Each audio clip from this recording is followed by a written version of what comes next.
비즈니스 기사에 나온 아부다비의 빌리어네어는 누굴까? 셰티는 현재 네오파마의 바이스 체어맨이죠. 셰티가 주도해서 2003년에 네오파마가 설립되었습니다.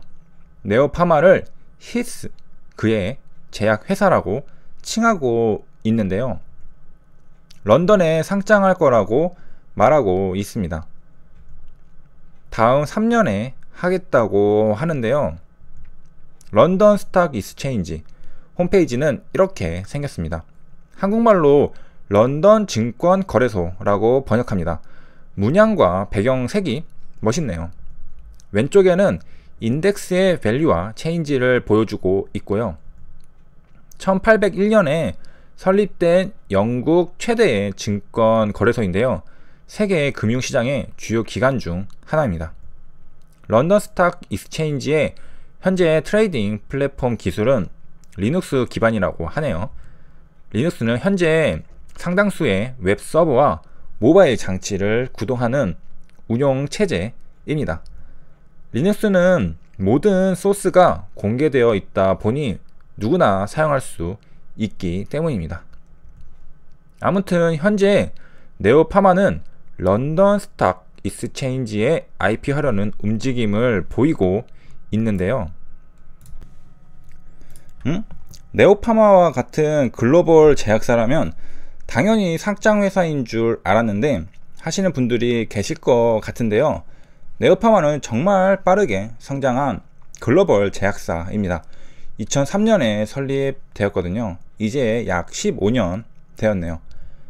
이제 슬슬 IPO를 준비하려는 네오파마의 빌리어네어는 누구인지 공개해야겠네요. 빌리어네어는 바로 셰티였습니다. 이분이죠.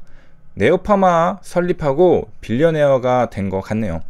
그전에도 빌리어네어였을 수도 있고요. 아마 뭐 때문에 부자가 됐을까? 네오파마로 부자가 되었을까? 셰티는 사실 이미 회사를 2개나 설립한 사람입니다. 네오파마는 최소 3번째 설립한 기업이죠. 그리고 앞서 설립한 2개의 회사는 이미 런던 거래소에 상장되어 있는 회사였던 겁니다. 이미 상장 회사를 2개나 갖고 있고 이번에 네오파마도 이미 상장해 본 적 있던 런던 거래소에 상장하려고 하는 거죠. 네오파마 전에 이미 부자였습니다. 이러한 경험을 가진 셰티가 IPO를 고려하고 있다는 것은 다시 말하면 네오파마의 주식을 팔겠다는 거죠. 구주 매출은 대주주나 일반 주주 등 기존 주주가 이미 보유하고 있는 주식 지분 중 일부를 일반인들에게 공개적으로 파는 것을 말합니다. 구주 매출은 양도인에게는 투자금을 회수하는데 양수익에는 주식 투자, 지분 참여 등 경영권 인수에 의미가 있습니다. IPO를 하면 셰티는 자금을 확보할 수 있습니다.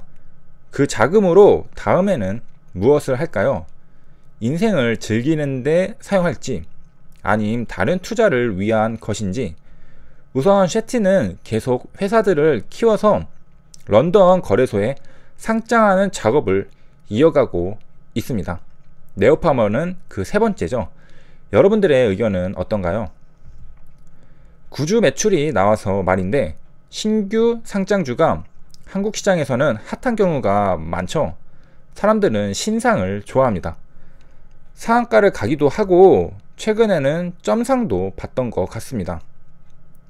더 벨에 따르면 구주 매출의 90%는 대주주 엑시트용이라고 합니다. 뭐 당연한 얘기겠죠. 구주 매출이 90%면 대주주가 공모 규모의 엄청나게 많은 수량을 팔고 떠나는 건데 대주주가 왜 팔았을까 생각해 보면 조금 꺼림칙해지기 마련입니다. 회사가 앞으로도 잘 될 거고 성장이 확실하다면 대주주는 팔지 않겠죠.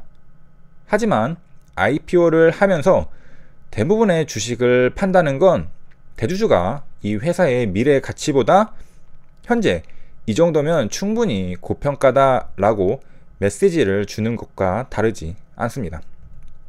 현대 오토에버 사례를 살펴볼 건데요.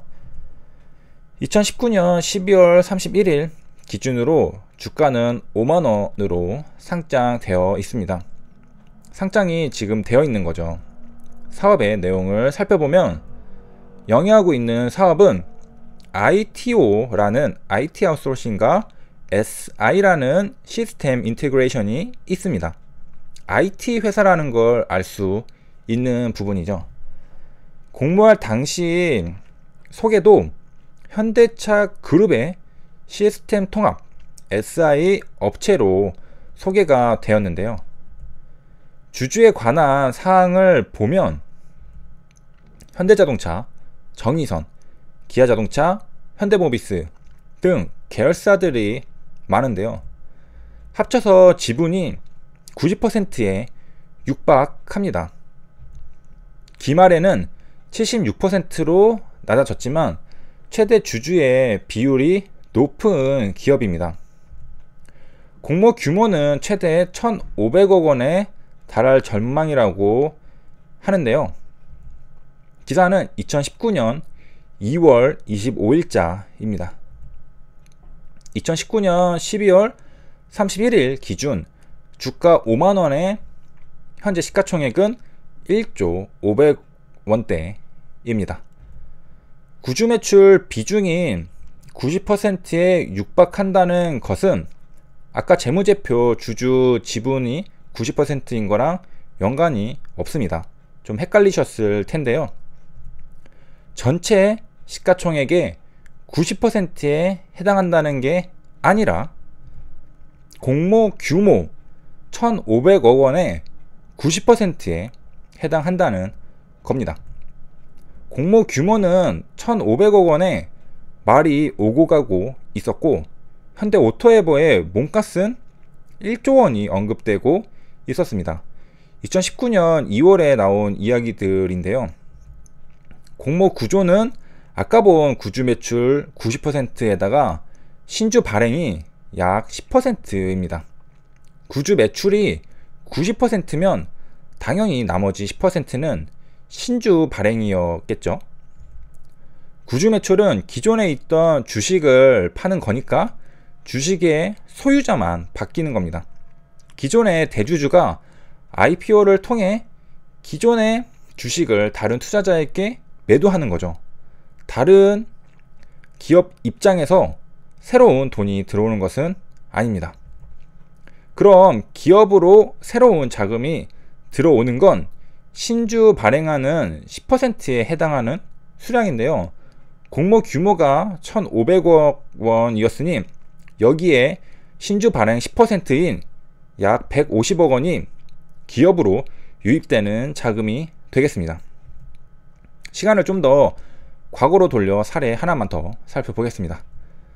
연합인포맥스에서 2018년 4월 6일 기사입니다. 여기도 구주 매출 비중이 80%에 달해서 IPO 걸림돌이라는 말이 나오고 있는데요.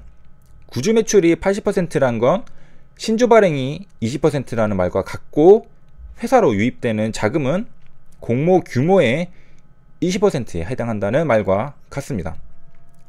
구주 매출이 많으면 IPO 흥행에 걸림돌이 되니까 최근 IPO에서는 구주 매출을 줄이는 추세에 있는데요. 2019년 10월 16일 기사니 최근이죠. 구주 매출 비중이 0%인 기업들도 많이 보입니다. 구주 매출이 0%라는 건 신주 발행이 100%라는 것과 같고 100%의 자금이 회사로 유입된다는 말이죠. 같은 IPO인데도 구주 매출 비중이 높으나 신주 발행 비중이 높으냐에 따라 평가도 상당히 달라집니다. 구주 매출 비중이 높으면 기존 주주의 엑시트 관점에서 투자자들이 바라보게 되고 공모가 산정에서도 불리하게 됩니다. 반면 신주 발행 비중이 높으면 기업이 더 성장하기 위한 자금 확보 수단으로 여겨지게 되어 긍정적으로 평가받게 됩니다. 네오파마의 런던 거래소 상장은 구주 매출이 많은지 신주 발행이 많은지 궁금해지네요. 일단 기사에서는 셀링 쉐어스라고 했으니 구주 매출 비율이 0%는 아닌 걸로 알 수 있습니다. 몇 퍼센트인지는 알 수가 없지만요. 셰티의 아빠도 기업을 설립했었는데요. 정리를 하면 네오파마는 런던 거래소의 IPO를 준비하고 있습니다.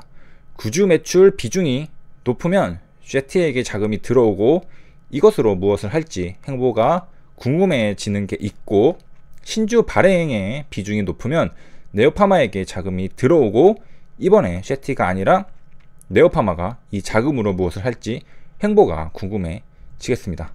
감사합니다.